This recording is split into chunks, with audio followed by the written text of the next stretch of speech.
Can you make Scratch go higher than 30 frames per second?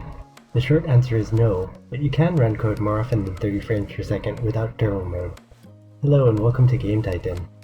If this is your first time here and you want to learn about programming, games, or Scratch, start now by subscribing and clicking the bell. If you haven't watched the previous video where we built this project, click the link that should be appearing now or look for it in the description.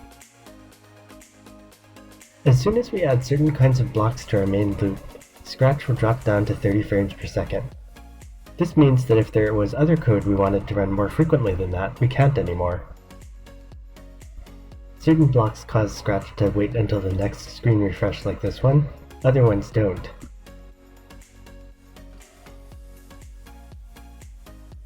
You can see that you can set a variable or pick a random number and that's fine. However, if you do it too many times, of course it will take a long time.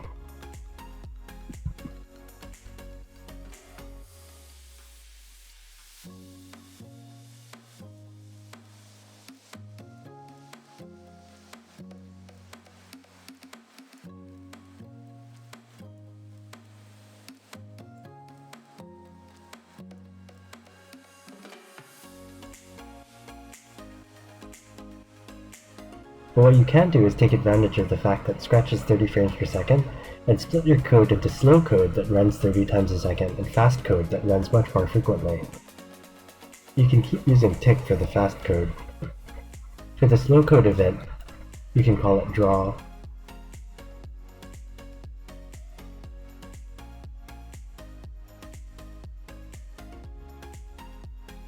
We don't want draw to be called the same number of times as tick, so I'll just have the same problems that we saw before. Instead, what we'll do is keep track of the last time the draw event was triggered, and make sure to wait 1/30th of a second before we call it again. Initially, we'll just set it to the current value of timer,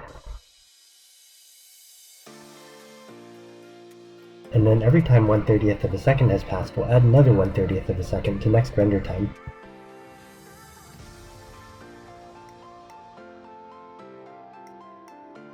You can see that the number of times tick is getting called per second hasn't changed too much.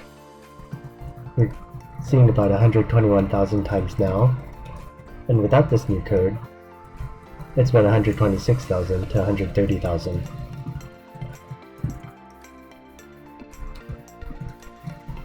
Now, when we do something slow, like use the turn block, normally that would have dropped the number of tick calls to 30 per second. Instead, if we use the draw event, tick is still able to be called much more frequently. Less than before, but still much more than 30. When we slow down the draw function a lot though, the number of times tick gets called will still drop pretty low. The reason is because your code is stuck in here for a long period of time before finally it exits, and the forever loop is able to loop back around to the beginning and call tick again.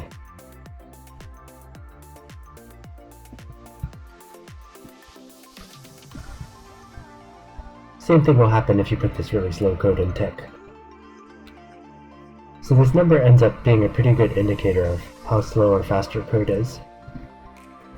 If you like this video, please press the thumbs up button and consider supporting more videos like this one by subscribing to the channel and turning on the bell, and watching some of the other Game Titan videos on programming, games, or Scratch. Thank you for watching and see you next time.